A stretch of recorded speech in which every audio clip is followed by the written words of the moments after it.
What's up everybody? Today I want to talk about Cain and Abel in Hazbin Hotel, particularly the theory I see floating around quite a bit now, which is that the overlord Zestial is none other than Cain. Now, in addition to addressing this actual theory, I do tend to use a lot of these videos just to get into some obscure real-life mythology and lore, so a lot of what I'm presenting today is more crack theory. I'm not actually accusing anyone on the writing team of actually doing this kind of research, but rather I'm just presenting fun possibilities of where the show could go with what they've established so far and some of the deeper esoteric lore around Cain and Abel. Now, Abel is a character in Hazbin Hotel who exists as the first son of Adam that went to heaven, but that doesn't make him the first son that Adam ever had. The story of Abel, of course, can be found in the real-life book of Genesis, which starts with the 6 days of creation, transitions into the story of Adam and Eve in the Garden of Eden, which we see in the show as well, before finally having Adam and Eve come together to create their 2 sons, Cain and Abel. Cain, the older first son, is a tiller of the earth, or a farmer if you will, whereas Abel is a shepherd, someone who travels with a flock of livestock to live off of. Each would bring sacrifices to God based on their professions, with Cain bringing forth fruits from the earth and Abel bringing forth the firstlings of his herd. Cain sees God as favoring Abel, however, and in his jealousy ends up killing Abel in a field. Because of this, God punishes Cain to be a wanderer of the earth, giving him a special mark so that no one can kill him and he can live out his punishment as a fugitive. The story of Cain and Abel is the story of the first murder in biblical history. And of course, Hazbin Hotel seems to be taking a lot of inspiration from the original story. While we haven't seen Cain actually named in the show, we know that Abel is one of the first people to enter heaven, and that Cain likely entered hell as a result of killing Abel. In Hazbin Hotel, the design for Abel's halo even looks like it's been beaten in by a rock, with the stories of Cain claiming that he used a stone to beat Abel over the head. But with no Cain actually appearing in heaven or even in hell so far, or even being named, a lot of fans want to theorize that Cain is none other than a character we already know, with the most popular theory being Zestial.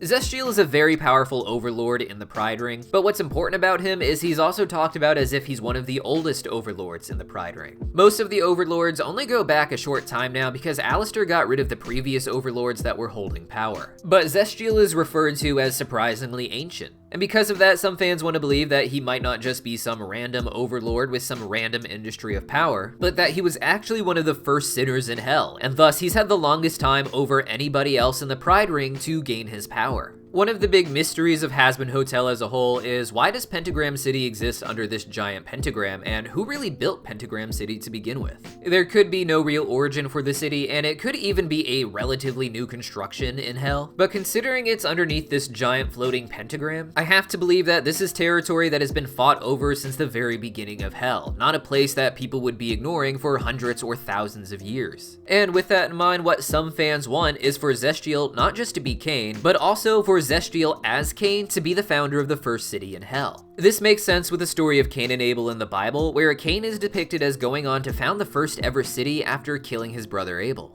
This isn't in contradiction to the idea that he's supposed to be a wanderer over the earth, but rather Cain and all of his descendants are depicted as giant mighty peoples who are wandering the earth more so because they're constantly trying to expand and build more cities. With that in mind, if Cain was one of the first souls to ever die and go to hell, he could be the first one to ever actually try and construct a city there. But one of the big questions this raises is what about the nature of Zestial, who doesn't appear to be very evil the way you might imagine Cain. Now, Hazbin Hotel is known for flipping the dynamics of these characters in general, with the character of Lucifer generally being treated as an evil villain who wanted to ruin humanity for God, as opposed to the happy guy who just wanted to make life great for everyone that we see in Hazbin Hotel. With that in mind, Cain might just be a really happy guy, but if Zestial is Cain, it does make an interesting pattern when you put him up against Abel. Zestial is an overlord who isn't afraid to have other people suffer because of him, and when he's first really introduced on his way to the overlord meeting, we see a lot of people getting hurt and even lighting themselves on fire because of his presence. Despite that, he also acts like a genuinely nice guy and actually expects a certain level of moral standards from the people he considers his friends. In season 2, we saw this through his interactions with Carmilla, who was being convinced to create a giant weapon that could attack heaven, which Zestial saw as a huge mistake. Carmilla wasn't doing this for evil reasons, but rather she was in a complex situation where she just wanted to protect herself and her family. But Zestial saw this as a betrayal to her own moral standards, and because of that, he said he would disappear until the time where he really needs her again, the time when she figures out what she really should be doing with all of her power. This comes at the end of the season when the giant weapon backfires and is about to blow up the Pride Ring, and a lot of the characters come together in order to use their power to save the day. It's here that we see Zestial returning to Carmilla's side to actually help in the battle against this giant explosive, watching always from the shadows in order to be there when the time was right. This seems to make Zestial one of the most moral characters in Hazbin Hotel so far, particularly among the overlords, who are supposed to be somewhat evil feeling with the way that they rule the Pride Ring.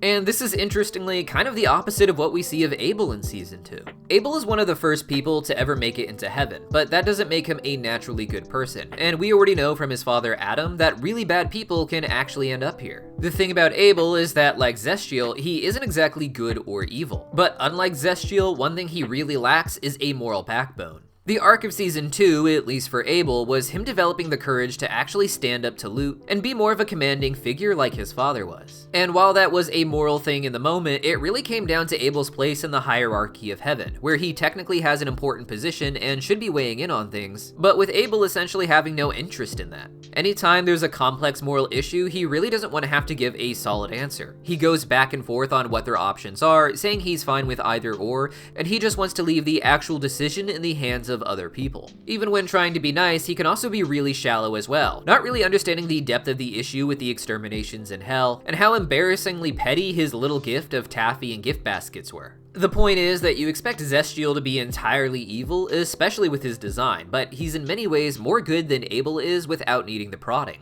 Abel, meanwhile, ended up in heaven, where you expect him to be one of the nicest souls to ever exist, and he is sweet, don't get me wrong, but part of the reason that Abel lacks the internal authority is that he doesn't seem to have any internal morals for that authority to mean anything to him. Now, this is where we get away from the more obvious real-life Cain and Abel lore that everyone is aware of, and more into the really obscure Jewish Kabbalah and other esoterica, where we can learn more about Cain and Abel as characters. One thing a lot of you are probably aware of if you've watched my videos before is the idea that Lucifer is actually the father of Cain in the Jewish Zohar. Now, Lucifer is a Christian term, so this name itself doesn't actually appear in the Zohar, but historically, Lucifer is very obviously equated with the leader of the fallen angels from various Jewish lore. This includes the figure Samael, which is the given name for the Satan figure in the Zohar, as that name changes from one century and one text to the next. And even other great historical esotericists like Madame Blavatsky have explicitly linked these two characters together. But unlike the Zohar, where Samael, or our Lucifer, is revealed to have actually seduced Eve and become the father of Cain, Zestial as Cain doesn't make much sense, and instead, if Zestial were Cain, the inspiration for his character likely would come from much later Jewish Kabbalah, such as the Shahar HaGilgulim, or the Book of Reincarnation. This is a Jewish Kabbalistic text from the late 1500s, written based on the teachings of Isaac Luria.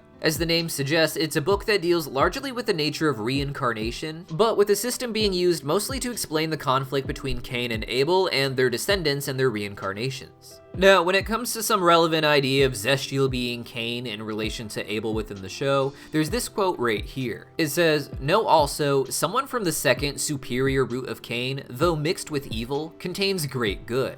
However, the evil predominates because all of Cain's root stems from Gevura, where Klipot and outer forces have their strongest grip." It's a very interesting start to a discussion about Cain and Abel, where they talk about how even though Cain is the first murderer, that he also has great good within him. Something we would say is definitely reflected in the character of Zestial, even if it doesn't turn out that he is Cain himself, as he's someone who is evil enough to rise to power in hell of all places, but also someone good enough to hold himself and others to a moral standard that actually helps others. You see, one thing the book really gets into is that reincarnation is about rectification, meaning that over many lifetimes, someone who had a great sin, even like Cain, can make up for that sin and eventually rectify themselves to their original good position. And this is an important theme in Hazbin Hotel. While hell itself is presented as a place that only exists to contain the souls of sinners who have rebelled against God and the order of morals, we now know that within hell, it's possible for these people who have fallen there because of their sins to be redeemed. And in the Jewish Kabbalah, this is ultimately the entire point of existence. And whether a soul is sent to their version of hell or just down to the earth for another incarnation, the intent is always to rectify the original sins and become a better person. Now, in the Kabbalah, each people group is presented as being in its own phase of a fall and then rise, or a sin and then rectification. Cain and Abel don't represent just two brothers, but two people groups from the ancient past who were still reincarnating and trying to rectify, but at different points in their journey. Here in chapter 35 of the Gate of Reincarnation, it says, "There is a great advantage that Cain has over Abel, and do not be surprised if the Zohar appears to depict Cain as a complete wicked man and Abel as a righteous one. Understand the firstborn must have superiority over the younger, as stated in Tikkun Zohar 69 on the verse, 'Will you not be accepted?' Not only that, we find that speech was addressed specifically to Cain, and he was a prophet, as it says, 'And Yahweh said to Cain.' With this being a reference to how if God is talking directly to you in the Old Testament Bible, then you are on some level a prophet who is able to speak with a divine entity, as he doesn't speak with just everyone. But what you have here is ultimately the idea that the firstborn, Cain, the first sinner, is actually going to be the first to rectify because of the head start he got by sinning early and then working to fix it. Zestial, if you think about it, might have already been rectified and able to enter heaven if he simply died in his hellish form the same way Serpentius did. But unlike Serpentius, who just went into heaven, there's implications in the greater Esoterica, especially in the Kabbalah and Gnosticism, that the people who are rectified don't just return to heaven, but to a place even above it where they will be rulers. In the Gate of Reincarnation, this is referenced in this quote here about Cain's root becoming Kohanim, and the root of Abel, who were Kohanim until now, becoming Levites. Now, the term Levites is probably familiar to a lot of you, even if you don't know exactly what it is, as the Levites are one of the 12 tribes of Israel. However, among the 12 tribes of Israel, they had a special position where they were the priestly class, meant to perform all of the ritualistic duties of the greater Israel people for each of the different tribes in the group. The problem is that right now, Judah and the remains of the tribe of Benjamin within them are the only tribes of Israel that are not lost, with the other 10 being considered lost among the world. Here, when the Jewish people talk about the root of Abel, they are referring to themselves, as they are the only tribe of Israel that is still around with their identity today, and thus what we would consider the priestly class within their tradition. However, due to Cain being the first to sin and thus being the first to rectify, this quote is claiming that Cain's root will become the Kohanim. Now, the word Kohanim is the actual word for priests that exists within the Levite class. So while Levites are normally a priestly class, here the word Levites is being used to describe people who are meant to support the actual priestly class, the Kohanim, the actual priests within the Levites. Thus, the prophecy here is that the root of Abel, who were the priests until now, will just become the supporting class, whereas the descendants of Cain, or the root of Cain, will rise to become the Kohanim, or the priests in the world to come. All of this comes back to another great quote that Madame Blavatsky put together, which is that divine entities only ever fall in an attempt to rise higher. This seems to be an important part of the Hazbin Hotel universe, where hell was allowed to spring into existence, not just because it would allow some people to go to hell and then eventually to return to heaven, but because someone who falls there will presumably be able to rise even higher than where they started. This doesn't have to actually be Cain or Zestial, as even outside of these crack theories, these themes still exist in the show. And instead, I think that the fall was of Lucifer himself, who isn't going to rise to a higher position on his own, but instead will do that through the extension of Charlie, who I think will one day go on to rule all of existence, even above heaven. But what do you guys think? This is a wild theory and something I really put together more for fun to share some Cain and Abel lore before we go on hiatus until the next season of Hazbin Hotel. But we're not hitting that hiatus quite yet, and we still got a few more videos coming out in the weeks to come, so be sure to subscribe so you don't miss them. And if you haven't seen it yet, 100% please go check out my hour-long video on the lore of Hazbin Hotel Season 2. It gets into similarly deep, crazy places with the sources that we cite, and you won't want to miss it. Though if you're tired of Hazbin Hotel and want esoteric information about other shows, check out the video we did on our side channel, Random Universe, about Magical Girl Madoka. Pop-ups here at the end of the video, and links in the pinned comment down below. See you guys next time.